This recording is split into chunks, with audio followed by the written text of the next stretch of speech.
अगर आपको लगता है कि सांप, मकड़ी और शार्क ऑस्ट्रेलिया में सबसे जानलेवा प्राणी हैं, तो जरा रुकिए और ये वीडियो पूरी देखिए। जी हाँ, एक ऐसा इंसान जिसने कुछ ही घंटों में, यकीन माने कुछ ही घंटों में 35 लोगों को मौत के घाट उतार दिया, साथ ही सैकड़ों लोगों की जिंदगी को भी पूरी तरह हमेशा के लिए बदल कर रख दिया। जी हाँ, आज मैं आपको मार्टिन ब्रायंट की पूरी कहानी बताने वाला हूँ। ये वो लड़का है जो आज भी पूरी ऑस्ट्रेलिया में बहुत बदनाम है। जी हाँ, इसके नाम पूरी दुनिया में सबसे ज्यादा लोगों को अकेले कुछ ही घंटों में मारने का वर्ल्ड रिकॉर्ड भी है। जी हाँ, ये कहानी है पोर्ट आर्थर हत्याकांड की। उसे बीते हुए आज पूरे 25 साल हो चुके हैं, लेकिन आज भी ये पूरी दुनिया में बहुत बदनाम माना जाता है। यही वो काम था जिसके बाद पूरे ऑस्ट्रेलिया में हथियारों को रखने के ऊपर पाबंदी तक आ गई और सरकार ने 6.5 लाख से ज्यादा हथियार लोगों से वापस ले लिए। लेकिन मैं भी आपसे मांगता हूं इस वीडियो के लिए एक लाइक, और वो आप मुझे दे दें और साथ ही कमेंट्स में पिक में लिख दें ताकि कल की वीडियो में मैं आपको शाउट आउट दे दूं। मार्टिन का जन्म 7 मई 1967 के दिन हॉबर्ट, तास्मेनिया में हुआ। उसके माता पिता का नाम मॉरिस और कार्लिन ब्रायंट था और उन्हें नहीं अंदाजा था कि उन्होंने एक किस तरह के बच्चे को जन्म दे दिया है। मार्टिन को स्कूल में बहुत परेशान किया गया और इसी वजह से उसका दिमाग बहुत ज़्यादा गुस्सैल हो चुका था और अब वो ऐसे लोगों को ढूंढता जो उससे कमज़ोर हो, जिन्हें वो परेशान करके, तंग करके, उनके साथ मारपीट करके अपना बदला ले सके। लेकिन उसका व्यवहार स्कूल वालों को कुछ खास पसंद नहीं आया और सिर्फ 10 साल की उम्र में उस बच्चे को स्कूल से रस्टिकेट कर दिया गया, जिसके बाद उसके माता पिता ने अपने बच्चे को डॉक्टर्स को दिखाया और यहाँ डॉक्टर्स ने बोल दिया कि ये कोई आम बच्चा नहीं है, उसका दिमाग हर रोज़ बदलता है। उसके दिमाग में बस हमेशा यही चलता रहता है कि वो किस तरह से लोगों को परेशान कर सकता है, उनके साथ मारपीट कर सकता है, उससे कमज़ोर लोग कहाँ मिलेंगे। क्या आप इस बात पर विश्वास करेंगे कि मार्टिन के दिमाग का IQ सिर्फ और सिर्फ 66 था, जिसका मतलब ये था कि ये बंदा पूरी दुनिया में कानूनी रूप से मेंटली डिस्टर्ब था। खैर, अगले साल यानी कि सन 1978 में उसे फिर से स्कूल में एडमिशन मिल गया और यहाँ उसने अब अपनी दिमागी हालत सुधारने की सोची, पर यह कुछ ज़्यादा लंबे समय तक नहीं चला और उसने फिर से अपने से कमज़ोर बच्चों को ढूंढना शुरू कर दिया, क्योंकि यहाँ उसके नए दोस्त नहीं बन पाए और जो भी उसके पास आता वो तुरंत उसे दूर चला जाता। और जब मार्टिन की उम्र सिर्फ और सिर्फ 14 साल की थी, तब इस बच्चे के हाथ में पहला हथियार इसे मिल चुका था। जी हाँ, ये एक एयर राइफल थी जो इसके पिता ने इसे एक गिफ्ट के रूप में दी थी। और जैसे ही उसके पिता घर से काम वगैरह पर जाते, ये बच्चा सड़क पर अपनी एयर राइफल लेकर खड़ा हो जाता और आसपास जाने वाले लोगों के ऊपर फायरिंग करता। बेशक इससे निकलने वाली गोलियों से कोई इंसान मरता नहीं है, ना ही वो गंभीर रूप से घायल होता है, लेकिन हाँ, उसने छोटे मोटे जानवरों को इससे मारना जरूर शुरू कर दिया था और इसी वजह से मार्टिन का नाम अब सिली मार्टिन पड़ चुका था।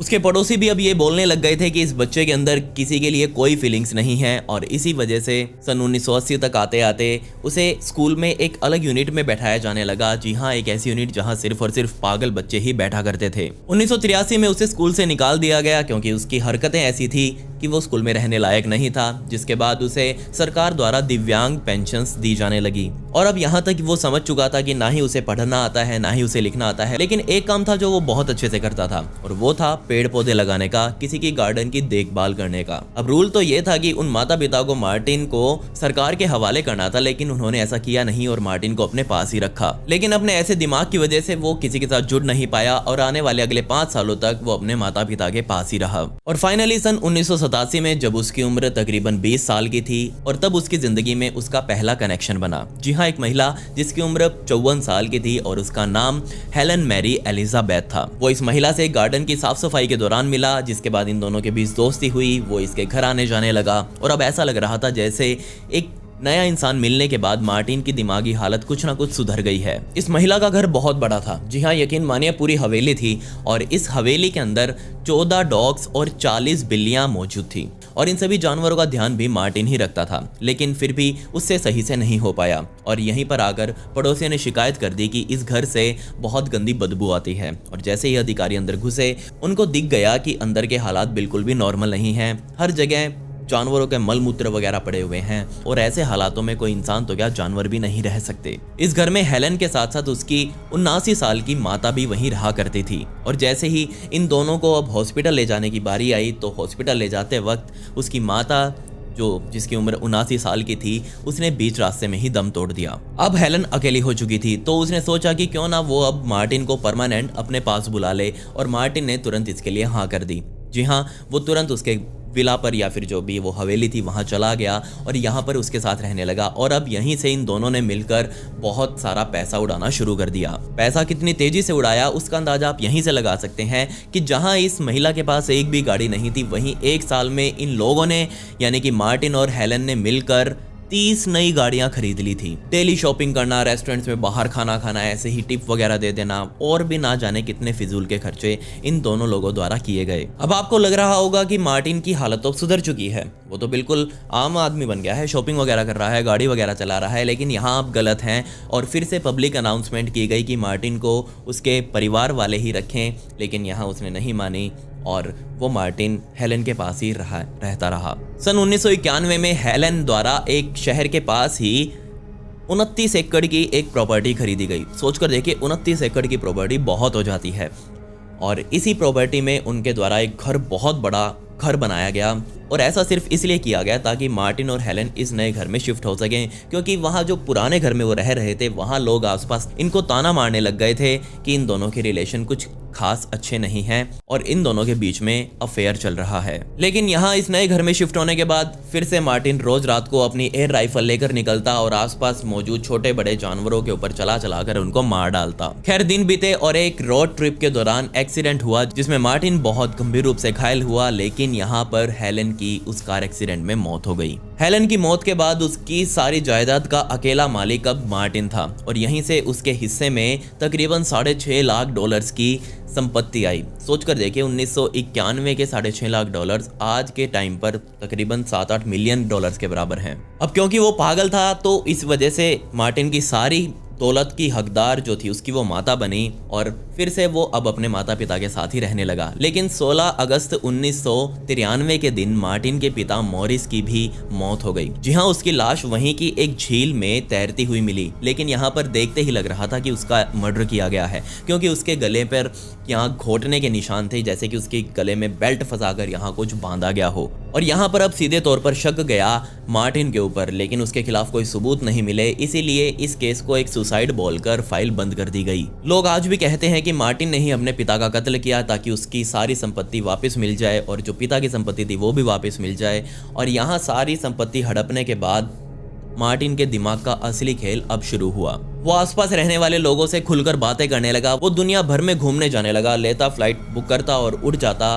अलग अलग देशों में घूमना उसने शुरू कर दिया। बेशुमार उसके पास पैसा तो मौजूद था ही और अब उसने उसे उड़ाना शुरू कर दिया। लेकिन यहाँ पर कोई भी तरीका काम नहीं कर रहा था। वो हर किसी को अपना दोस्त बनाना चाह रहा था, लेकिन जो भी उसके पास आता उससे बात करता वो कुछ ही देर में उससे दूर हो जाता। सन 1995 तक आते आते उसका दिमाग और ज़्यादा खतरनाक बन गया, क्योंकि वो महसूस कर चुका था कि दुनिया उसके लिए बनी ही नहीं है, क्योंकि वो जिसके साथ भी जुड़ता है वही उसे दूर हो जाता है। और इसी दुख में आकर उसने अब दारू पीनी शुरू कर दी और इसी नशे में वो इतना आदी हो गया कि उसने दुनियादारी का मोह ही छोड़ दिया। और एक दिन इसी दारू के नशे में आकर उसने सोचा कि अगर दुनिया उसके पास नहीं आ सकती तो इस दुनिया को भी जीने का कोई हक नहीं है। और यहीं से शुरुआत होती है पोर्ट आर्थर हत्याकांड की। उसने अब दुनिया भर में होने वाले आतंकी हमले और या फिर हत्याकांडों की कहानियां पढ़नी शुरू करी, उनकी स्टोरीज को सुना और पढ़ा, लोगों से इसके बारे में बातचीत करी, विशेषज्ञों से तक उसने इसके बारे में जाकर बातचीत करी कि वो सब कैसे हुए थे। जिसके बाद उसने ऑस्ट्रेलिया में रहते हुए एक AR-10, AR-15 ऑटोमेटिक राइफल,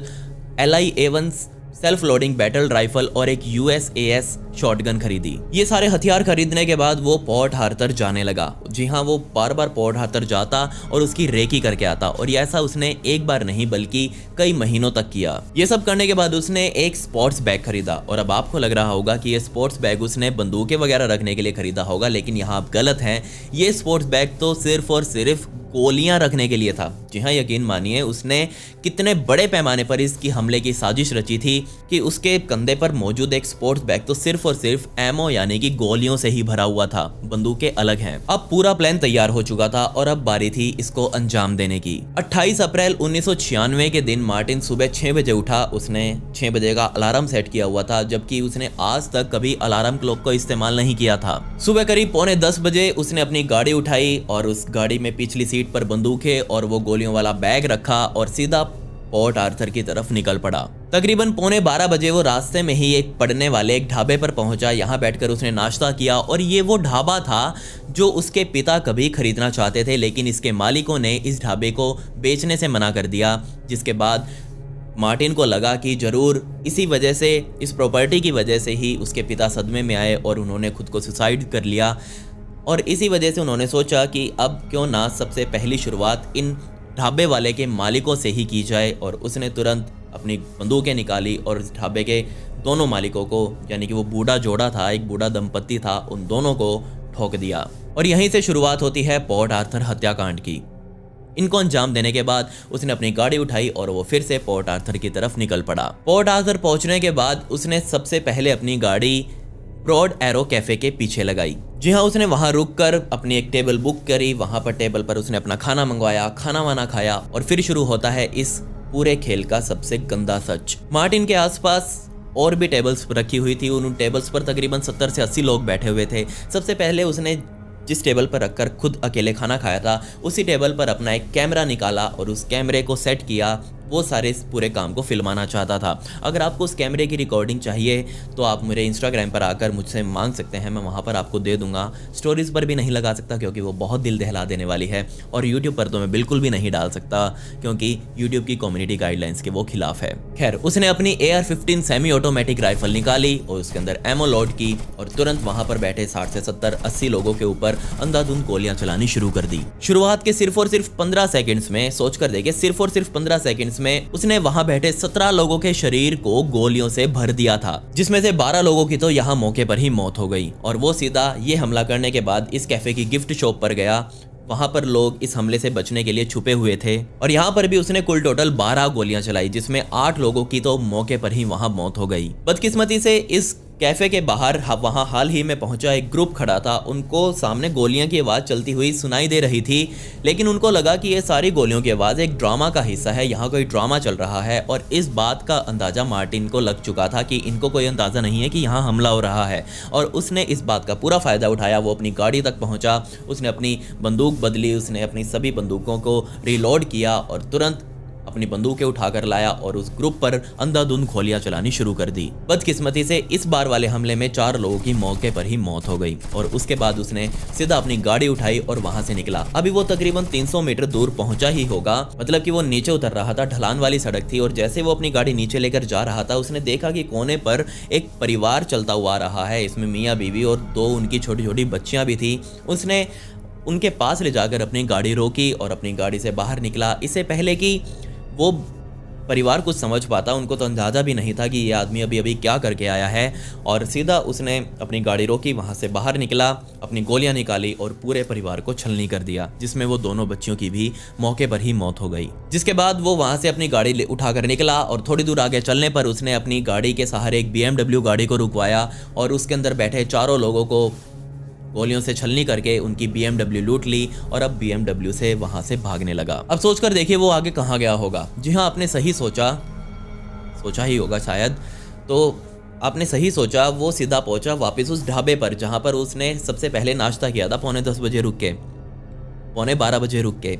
जी हाँ, वहां पर पहुंचने के बाद उसने देखा कि इन दोनों बूढ़ा बूढ़ी की तो लाशें अभी तक यहीं पड़ी हैं और वहीं पर एक आदमी भी ढाबे पर खाना वाना खाने पहुंचा हुआ था और उसने उस आदमी को पकड़ा और उसको वहीं बंधक बना लिया। इसी बीच किसी ने इस पूरे कांड की सूचना पुलिस को दे दी और पुलिस वहां पहुंची। पुलिस को पता लग गया था कि वो कहां पर है और सीधा वहां पर पहुंचने के बाद उन्होंने मार्टिन को ऑफर करना शुरू कर दिया कि वो बाहर आ जाए, उसको कुछ नहीं कहा जाएगा। जिसके बदले मार्टिन ने पुलिस वालों पर ही गोलियां चलानी शुरू कर दी। रात के तकरीबन 9 बज गए, लेकिन अभी तक इन दोनों के बीच में समझौता नहीं हो पाया और तब आई यहाँ पर तास्मेनिया की स्पेशल पुलिस टीम और इनके द्वारा अब मार्टिन से फ़ोन पर बातचीत की जानी थी और तकरीबन 18 घंटे तक, जी हाँ आपने सही सुना, आने वाले 18 घंटे तक मार्टिन और इस पुलिस टीम के बीच में बातचीत चलती रही। लेकिन तब यहाँ पर मार्टिन के फ़ोन की बैटरी डेड हो गई और यहाँ पर उसने अपनी अंतिम डिमांड यही रखी थी कि उसे सबसे नज़दीकी एयरपोर्ट तक एक आर्मी के हेलीकॉप्टर में सुरक्षित छोड़कर आया जाए। और इसी बीच जैसे ही उसकी फ़ोन की बैटरी बंद हुई, उसने गुस्से में आकर जो व्यक्ति था वो उसने बंधक बनाया था उसको भी गोलियों से छलनी कर दिया और इसी के साथ अब मरने वालों का आंकड़ा कुल टोटल 35 का हो चुका था, जबकि 23 लोग अभी तक बुरी तरह से घायल हो चुके थे। अगली सुबह होते होते उसने इस ढाबे में ही आग लगा दी और उसका प्लान ये था कि इस धुएं की वजह से पुलिस उसे देख नहीं पाएगी कि वो कहाँ भाग रहा है, लेकिन इससे कुछ फर्क नहीं पड़ा। जैसे ही उसने आग लगाई तुरंत पुलिस उस ढाबे के अंदर घुस गई और उसे पकड़ लिया और उसे तुरंत सीधा वहाँ के हॉस्पिटल में पहुंचाया गया ताकि अगर चेक किया जाए कि उसको कहीं आग लगने से कोई नुकसान तो नहीं हुआ है, लेकिन उसे कोई नुकसान नहीं हुआ था, जिसके बाद उसे तुरंत मजिस्ट्रेट के सामने पेश किया गया और अब यहाँ पर उसकी जमानत के आसार तो बिल्कुल भी नहीं थे। उसका ट्रायल शुरू किया गया और उस ट्रायल में कई डॉक्टर्स उससे मिलने आए और सभी ने कहा कि यह आदमी पूरी तरह से पागल है, इसको कोई फर्क नहीं पड़ता, आप चाहे इसे जो मर्जी सजा दे दें। और इस पर रहम ना खाते हुए जज ने उसे 35 बार उम्र कैद की सजा सुनाई गई। जी हाँ, आपने सही सुना, 35 अलग अलग उम्र कैदों की सजा। और इसके अलावा उसे 1652 सालों की अलग से सजा दी गई और ये सजा इनके लिए थी जिनको उसने गोलियों से घायल किया था। उसे ऑस्ट्रेलिया की सबसे सुरक्षित रिजडन जेल में रखा गया है। उसने जेल में रहते हुए कुल टोटल 8 बार खुद को मारने की कोशिश की है और सबसे अंतिम बार उसने ये कोशिश सन 2007 में करी थी, जब उसने रेजर ब्लेड से खुद का गला काटने की कोशिश की थी, लेकिन वो वहाँ बच गया। पुलिस से उसे एक बार फिर से हॉस्पिटल लेकर गई, तुरंत उसे वापस लाकर वहीं जेल में डाल दिया। आज उसकी कई रिसेंट फ़ोटोज़ भी इंटरनेट पर वायरल हो रही हैं, निकलकर सामने आई हैं हाल ही की फ़ोटोज़, जिसमें देखा जा सकता है कि वो अब बहुत मोटा हो चुका है, पेट वगैरह निकल गया है। और अब आप सोच रहे होंगे कि जेल के अंदर जाकर तो लोग पतले होते हैं, ये मोटा कैसे हो गया? और ऐसा इसलिए क्योंकि उसने जेल की तरफ से होने वाली कसरत वगैरह में कभी हिस्सा नहीं लिया, इसलिए उसका पेट वगैरह फूल गया है। आज भी मार्टिन उसी जेल में बंद है और देखते हैं वो कब तक रहेगा या फिर उसकी कब मौत हो गई। खैर, पिछली वीडियो का शाउट आउट क्यूरियस अंश को and comment pick me to get a shout out in next video. आपको ये वीडियो कैसे लगी कमेंट्स में वो भी बता दें। मिलते हैं अगली वीडियो में। ये वीडियो देखने के लिए धन्यवाद।